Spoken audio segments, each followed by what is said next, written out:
Hey everybody, I'm Matt, Director of Client Success at White House Custom Color, and welcome to our residential redesign. Now, we really hope that you have taken the time and enjoyed watching some of our studio makeovers that we've done over the last several years, but there is a difference between what we did on those versus what we've been working on today. We really wanted to find a house to bring the product into, to mix and match frame collections, print surfaces, different styles of photography, and show you really what's possible. So when we were out looking for a specific house to photograph at, we didn't really have super specific style or design that we were looking for, but we wanted to find something that was well thought out, a very standard or typical size, not a massive mansion or an extremely urban property, but a home that a lot of you would probably recognize. It's roughly 1,800 square feet, and that's going to be inclusive of the basement that is unfinished, the main level, and the upstairs. And the upstairs is kind of like, it's a story and a half, so you have the knee walls and you have the angled walls and things like that. And we've actually figured out ways that you can utilize the space specifically on the knee wall and in the upstairs bedroom, where you can do a lot of really nice groupings. Not everything is huge. Some things are leaning, some are hanging, some are sitting on the desk surfaces or the side table surfaces, but it just makes all this really work well together. So we're really hoping that you can take the knowledge from looking at the home, the reason that we chose it, how we design the spaces, the different frame groupings that we used, in addition to the different print surfaces, and take that back into your business and reproduce that so it's very easy to sell these products to your clients. What we're doing here is not extremely difficult. It just takes you being the product matter expert that you are, taking the skills that you have as a photographer, the products that WHCC offers and creates every day of the year, and being able to market them and sell them to your client as a set and making it very easy for them to buy.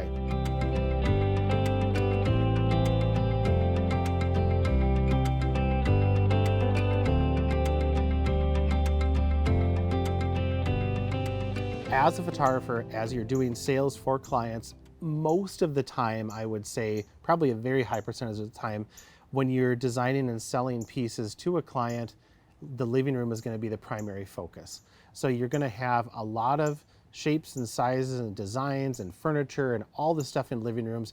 But to give you an idea of where we're at, I'm going to give you some measurements. This particular room is set up with 2 different couches in it. It has a fireplace. It has a frame TV that is above the fireplace.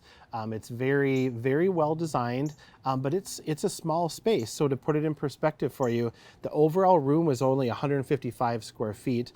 It's 11'3" by 13 feet 8 inches wide. So it is actually quite a small room. They have 2 fairly sizable pieces of furniture in there. So when you're designing, you have to think about that and what you can utilize within the space. Now, this whole design scenario and helping people make decisions really is dependent on how hard you are going to be able to work to either get a visit to the home for you to photograph, to have clients send you images of their home and participate in that. But that is going to be pivotal in making sure that you can help them design and create what is really going to be fitting for their space. It is your job as a photographer to do that. Like you are the expert at this. You photograph the session, you have the relationship with the clients, finish it. Make sure that you're designing products that fit the home, that fit the characteristics of the family that lives there, that fits with their style. You're not recommending surfaces that aren't going to hold up to little hands, or kitchens or bathrooms or whatever that may be. Making sure you're taking all that into consideration and building that trust with people. So looking at the living room. So we're going to be taking a peek at our main focus wall here. So the wall that has the 2 museum lights, the couch, and then the portraits going down on either side of it. So again, that wall is 11'3" wide. That couch is not super huge. I would call it more of like a love seat size. But what we did is we put a 24 by 36 float frame on either side of the couch. We matched it up, we balanced it out. If you haven't checked out the satin metal float frames, and specifically the brass happens to be one of my favorites, you're missing out. It is a tremendous product. It looks beautiful. We ended up doing 3 different frames in this particular room. Now, sometimes when I say, oh, I'm going to mix and match frames, people kind of go, ooh, I don't know about that. But when you're looking at the detail images here, especially of the shelves up on the walls, you know, those shelves are not huge. They're 44 inches from top to bottom. There's 12 inches in between them, and there's 24 inches between the top one and the ceiling. So it doesn't take up a big space. And there's 3 different frames up there. So we're combining 3 frames. We decided to print the same surface for everything to keep it all the same as far as the skin tones and everything goes. But it looks beautiful. And when you take frame collections that look great together in finish, in style, in color, your eye kind of averages it out. Like when you look at the shelf space, there's, you know, little tiny float frames up there. Have you ever thought of doing a float frame that's not hung on the wall? Have you ever done little gift ones? They're perfect. Little 5/7s we're showing in this, 8/10s, 8/12s.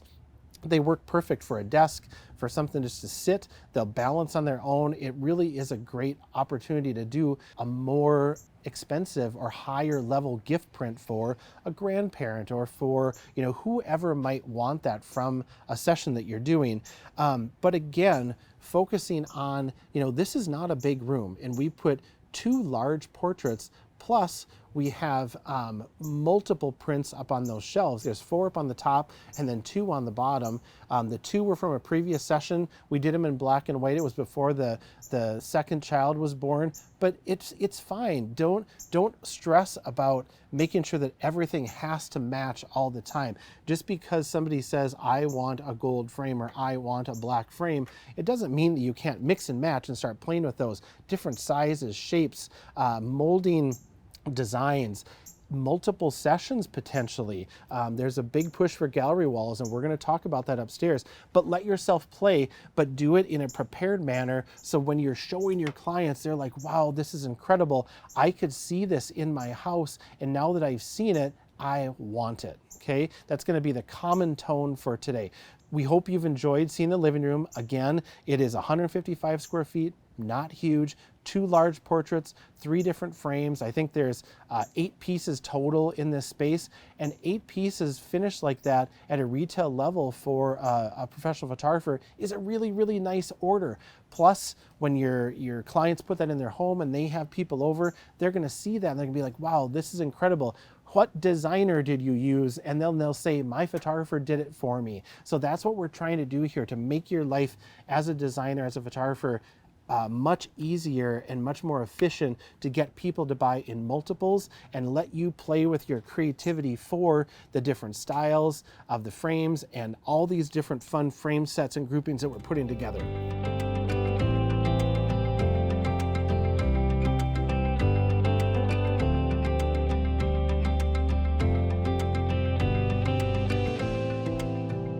Now we're going to be stepping into the office. Now, when we came to visit this house, one of the things that I looked at right away was, how can we really create depth and dimension for the shoot, but also bringing that back as a real world scenario that you could be looking at when you're going in to decorate people's homes. How many times have you heard a client say, well, I don't have any wall space. I don't need anything for my wall because I just don't have any spot to put it. Well, that's not true. So as you're looking at the spaces that we designed, let's start out in the hallway. So the tall vertical space that we worked with here is only 24 inches wide, and it's 92 inches tall. Now, obviously you're not going to go all the way to the ceiling, but when you're looking at a tall vertical collage, you can go higher than you normally would, and you can also go lower than you normally would. So what we did here is we stacked up 3 16/16s. We did use the same print surface on these, so these are a luster print, and they have the protective laminate. And the reason that I chose protective laminate is because a hallway is a high traffic area. It's outside of the bathroom. There's going to be hands, there's going to be elbows, there's going to be things that are going to go bump in the night that are going to hit those, and to have a print that is more capable of standing the test of some of those things is a good choice for there. Another option that would have been really good for that spot would have been metal. I chose to stick with the protective laminate so we could show a lot of different surfaces. So when you're looking at these images, there's 3 16/16s that are stacked up. There's 3 different frames and 1 print surface. So that begins the experience of going into the office. So when you're looking at the image that's shot from the hallway that shows the 3 16/16s with the 30 by 40 in the background that's hanging in the office, what a beautiful composition that is. So you have the couple together, and then you have the beautiful mother from the maternity session hanging on the wall. That's a woodland frame. It's our 2 1/4 woodland. It's a beautiful frame, but it really, all those frames work really, really nicely together. So when you're looking at the 3 16/16s with the 3 different frames on them, they look great with the woodland. And then in the office, if we look at the standalone 30 by 40, again, wonderful piece. Don't stop selling large pieces individually. It's a fantastic way to take a beautiful image like this one and showcase it. All of our team, when we unpacked that today, we were like, whoa, it has so much impact when it's large like that. So don't forget to show things large. They're impressive when they're large, especially if you have a brick and mortar studio space where you can show big display prints. Show them, because wow, they are impressive. And then the next round, we paired up the 30/40 of the mom with the 2 1/4 woodland with one of our walnut float frames, and then a 3/4 walnut woodland. So we're taking, again, 3 frames. Even though they're different style or different sizes, I should say, they look beautiful together. So really within this little tiny space, and the office is only 96 square feet. It's little. The room that we were decorating, to put it in perspective for you, is 8.5 feet tall, and it's only 11 feet wide. And we put a 30/40, a 16/16, and a 16/24 on that wall, in addition to a small print that we stood up on the desk out of a float frame. So you don't have to have a massive space. Use a little creativity, use multiple frames, use multiple surfaces if you want. Just make sure that you're creating an awesome finished product for your clients that they really can't say no to. Why would you? It looks beautiful. People want it. You know, something to think about, like when you go shopping, sometimes you don't know something you need until you see it, and then you're like, yep, now my life will be over if I don't own that. So making sure that you show your clients these amazing pieces. So again, under 100 square feet, very small wall, multiple configurations here for you to digest. So that's the office. Could be a bedroom, could be a nursery, could be a lot of different things, but it worked perfectly.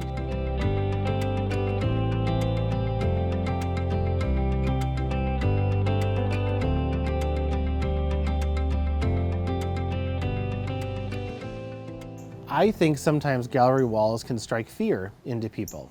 They can be a little bit hard to design. It can involve utilizing, potentially client images, past sessions. If you're working with a client who's maybe worked with a photographer in the past that's only given digital files, they may have some of that. So combining all of those things, maybe their children's art, all that stuff, there's nothing that's off the table, but that can become a little bit scary. So with this scenario in this home, and like I had said in the introduction, this is a story and a half. It's very similar to the house that I live in, and what we have upstairs, because it's not a full height upstairs, you get what's called a knee wall, and that is the vertical space before the roof line actually starts going in.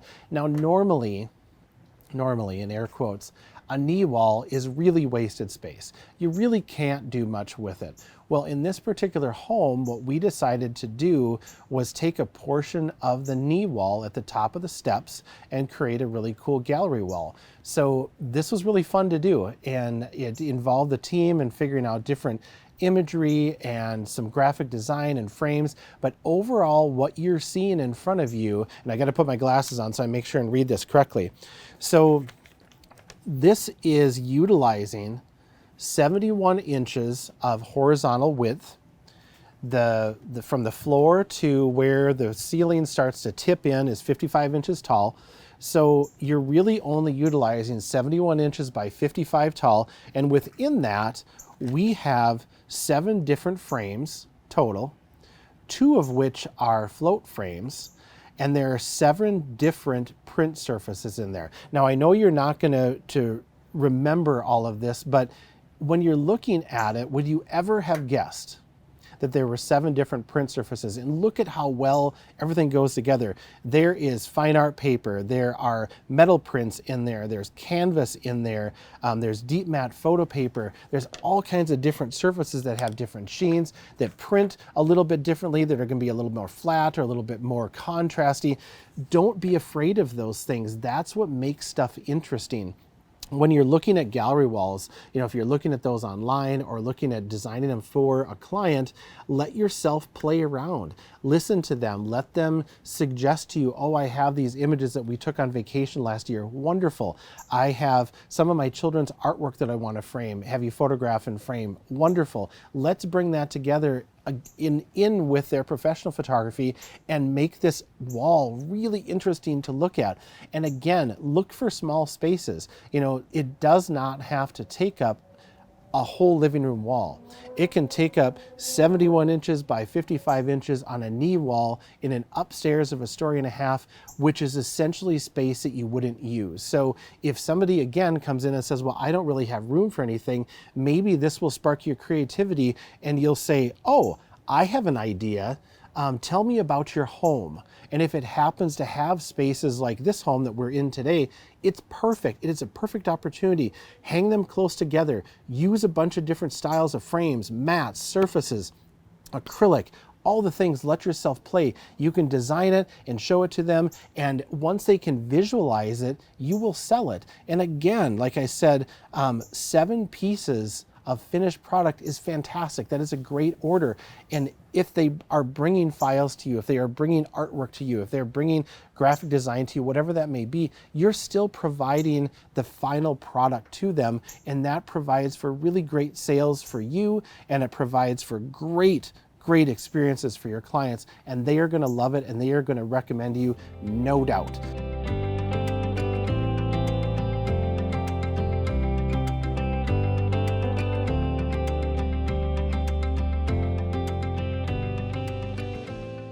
And now we find ourselves into one of the bedrooms. Now you're going to recognize, like I've been talking about, this is a story and a half. So you have that straight up knee wall, and then the ceiling starts to curve in. It does create some design challenges, but those challenges can be fun. And just because there are smaller spaces to design does not mean for a second that you can't get creative and start making awesome groupings for these spaces. Now, it may not be a 15-foot wall in the bedroom. Who cares? It's fine. And just to give you an idea of what we're dealing with here, the bedroom that we're standing in right now is 134 square feet. It's 12 feet 3 inches by 10 foot 9 inches. So it's not a big space. There is not a room in this house that is a massive space. When we're looking at the bed walls, so if we're looking straight onto the bed, each of those walls is going to be 42 inches across. Now, it has the angle built into it, so that has to be accounted for in your design. But in this room, we didn't just take, little prints and put them up there. We produced nice size prints to go into those spaces, and then we put a nice size print on the table in front of it. Within this room total, we have 4 different frames, and we have 4 different surfaces, and we're using 2 different mat styles in our gray mat, in a double and a single mat.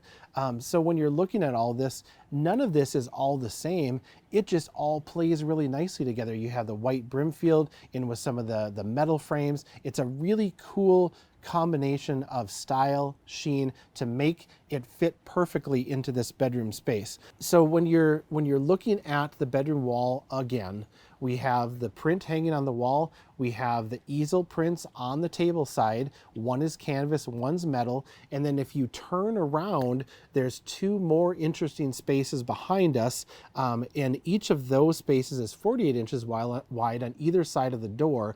We have one with a very large print on it. It's a 30-30 square in the white Brimfield.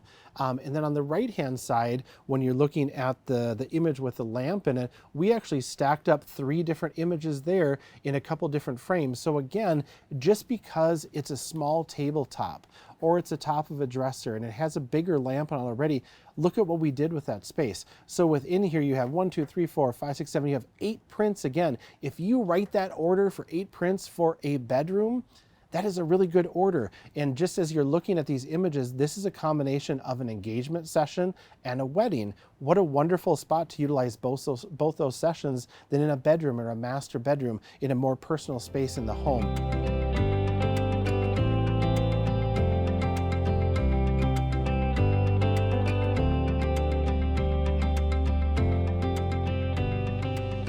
Okay, everybody. We hope that you've learned a ton from this today and that it has really inspired you to start playing with frame collections. We love doing this, and I in particular love doing this. It's very near and dear to my heart when you're taking things that don't necessarily match, but putting them together and creating these awesome masterpieces. So keep an eye out for all kinds of information from WHCC on new frame collections, frame guides, ways that it's going to make it much easier for you to create these combinations for your clients to be able to sell. Make sure, watch the videos, make notes, get inspired, play with this. It doesn't hurt anything to try. Start taking multiple prints, multiple frames. But that doesn't mean that you 100% have to stay within that. You can put your own spin on the frame collections. Use ours. They're fantastic. That's what we're doing this for. But let yourself be creative. If you want to add another piece in, go into the collections, find that. If you don't have the stick or the corner, order that in as a sample. You can't sell it unless you show it. Play with it. Show people. Make them fall in love with the final product. You'll sell it, I guarantee it. We really hope you've enjoyed this. We hope you've been inspired. Now let's get to work and go make some money.